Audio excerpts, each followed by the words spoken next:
Hello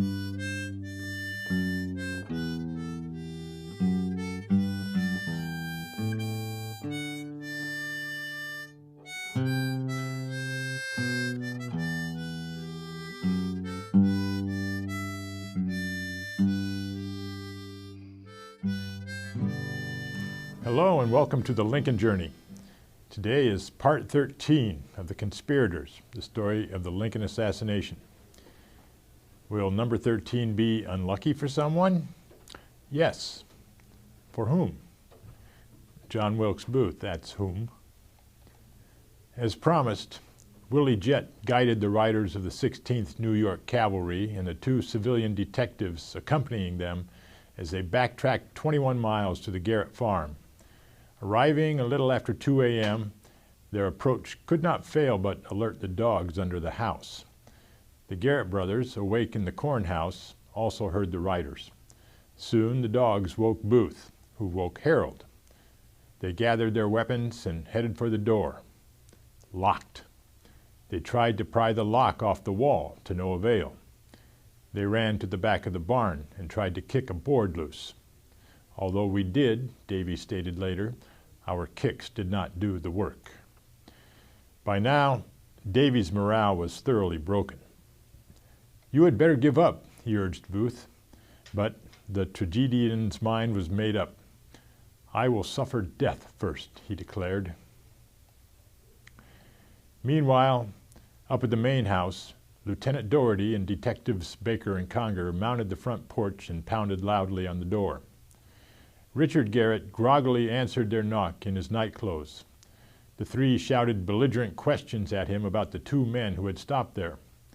Garrett, frightened out of his wits, said they had gone to the woods, that they were there without his consent, that he wanted them to leave.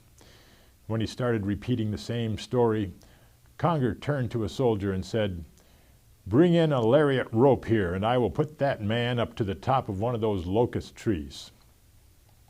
Opportunely, John Garrett came out of the cornhouse and a soldier took him to the porch. "Don't hurt the old man," he said. "He is scared. I will tell you where the men are you want to find." Lieutenant Doherty, perhaps a little overexcited by the growing anticipation the searchers had endured since their hot tip half a day earlier at Port Conway, couldn't take yes for an answer. He grabbed John by the collar, pushed him down the stairs, put a gun to his head, and insisted to know where the conspirators were. "In the barn," cried John. Conger was similarly impatient. "There are 3 rooms around here, the tobacco house and 2 corn houses. If you don't tell me the exact house he is in, your life will pay the forfeit." Guys, take a deep breath and count back from 10. Leading the party to the correct outbuilding, John Garrett was dismayed to learn that he had been elected to go into the barn to get Booth to come out. "They know you, and you can go in," reasoned Baker.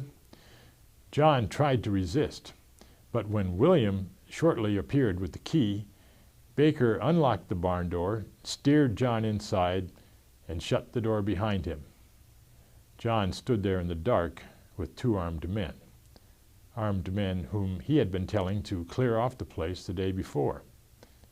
He managed to murmur that the barn was surrounded and the pair should surrender.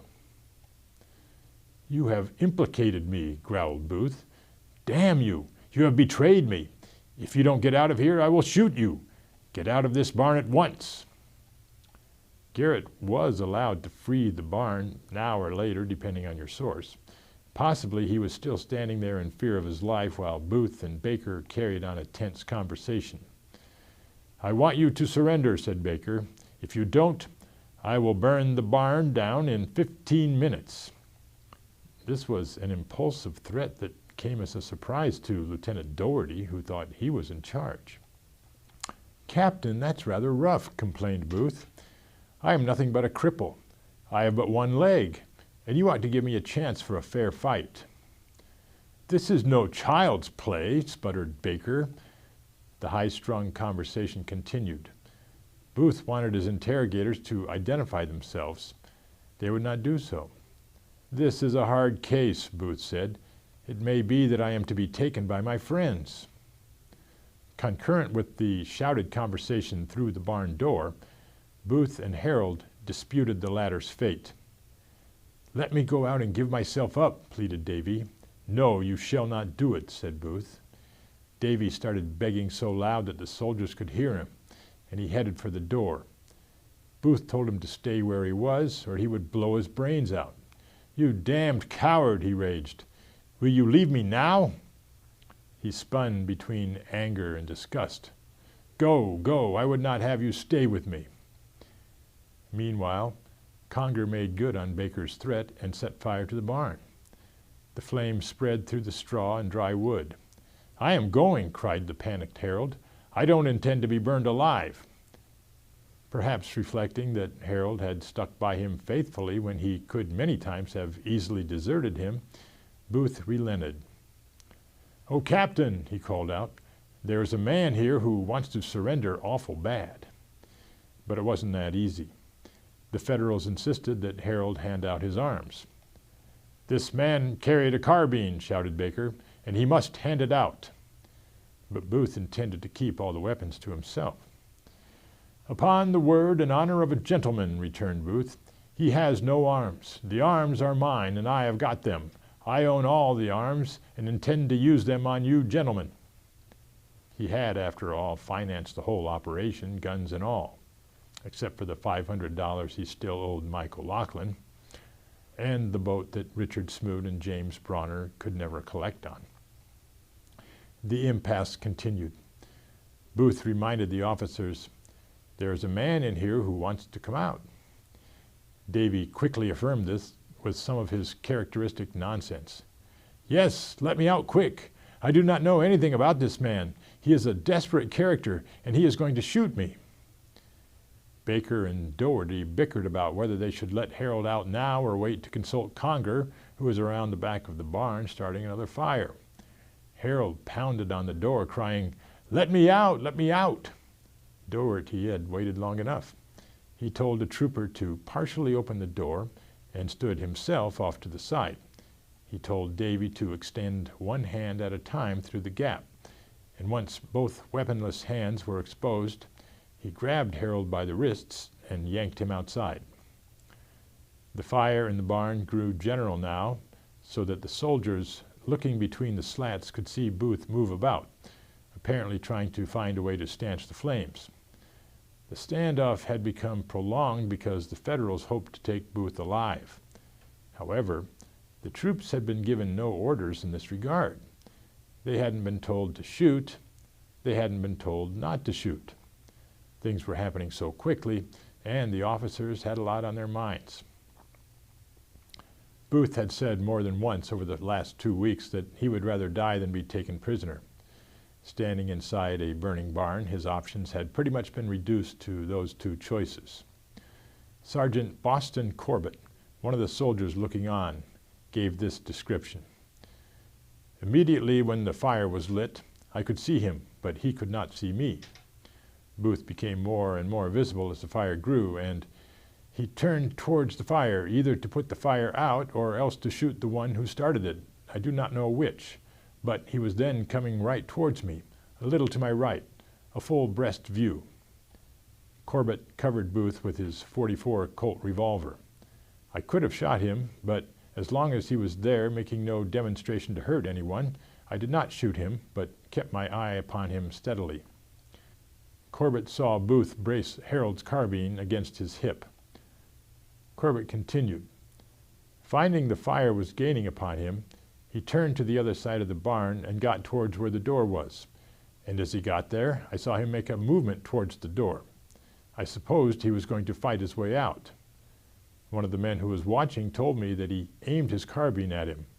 He was taking aim with the carbine, but at whom I could not say. My mind was upon him attentively to see that he did no harm, and when I became impressed that it was time, I shot him. I took steady aim on my arm and shot him through a large crack in the barn.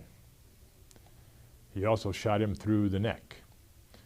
Booth crumpled to the floor as Baker and Conger rushed in to seize him. Baker thought Conger had shot him. Conger thought Booth had shot himself.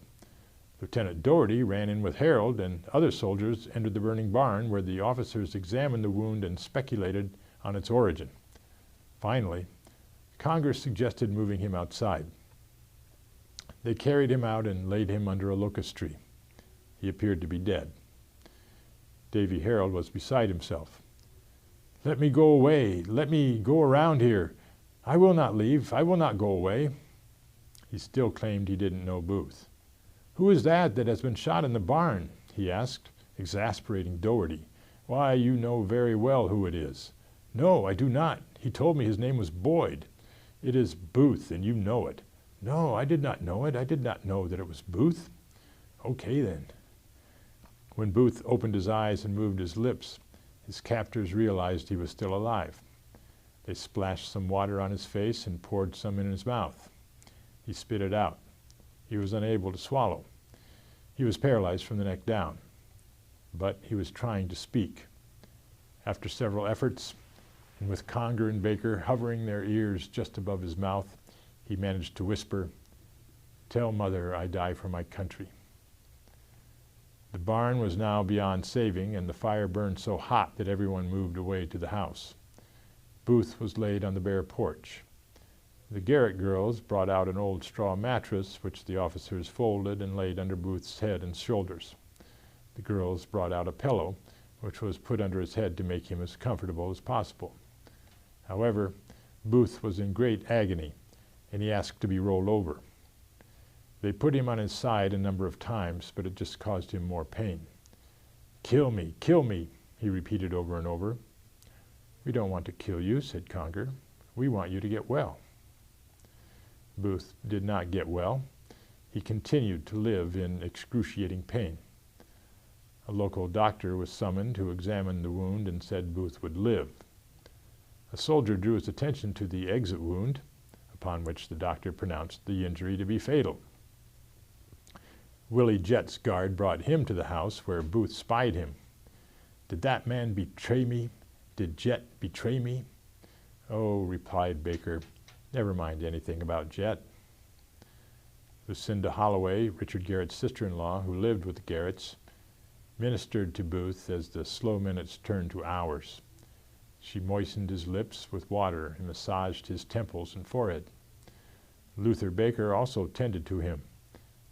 Booth whispered to Baker, "My hands."